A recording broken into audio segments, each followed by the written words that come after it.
Wolf. Let's check out the markets at this hour. Would the crash continue after yesterday? There is a lot of red on the board, but certainly not the pain felt to start this week. The Dow down 260 points, about 0.86%. The S&P dropping just about 30 points. The Nasdaq 20 points down. Let's take a closer look at those numbers as Jared Blikre dives deeper inside those numbers. Hey there, Jared, what are you seeing? Well, I am seeing a little bit of weakness here. Nothing like we saw yesterday, thank goodness. But of course, we have that big Fed decision tomorrow, and markets are kind of on hold here. We're seeing all three of the majors down. So is the Russell 2000. But let's take a longer term view. This is a 2-month chart. And you can see how we just fell off a cliff only 4 sessions ago. That was late last week. Very similar story for the NASDAQ.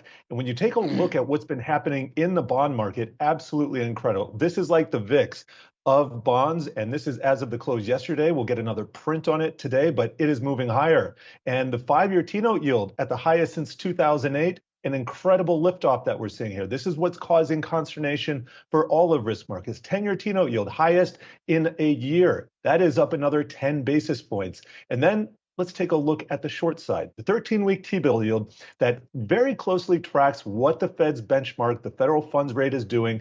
That is up 23 basis points over the last 24 hours. And that has to do with the repricing of risk that we got yesterday. That's 75 beeps story out of the WSJ. But this is an entire price hike, one rate hike, 25 basis points almost in one day. So that's what's weighing on equities right now. Also have the US dollar index up to multi-year highs, and the list goes on. So let's take a look inside the market. We can see in the sector action, only tech is up today. I'm going to call it a dead cat bounce, but take a look at the loser here. Utilities down 3.5%. This sector has gotten whacked over the last month. Let's take a 1-month view here. Real estate, staples, consumer discretionary, communication services, utilities, all sensitive to interest rates, all down 8 to 10%. Let's now take a look inside the NASDAQ, and this is going to go back to our intraday view where we do see a little bit of green. Tesla up 2%. The outliers here primarily falling in the realm of Chinese stocks. Alibaba up 5%, JD also there, Pinduoduo up 10%.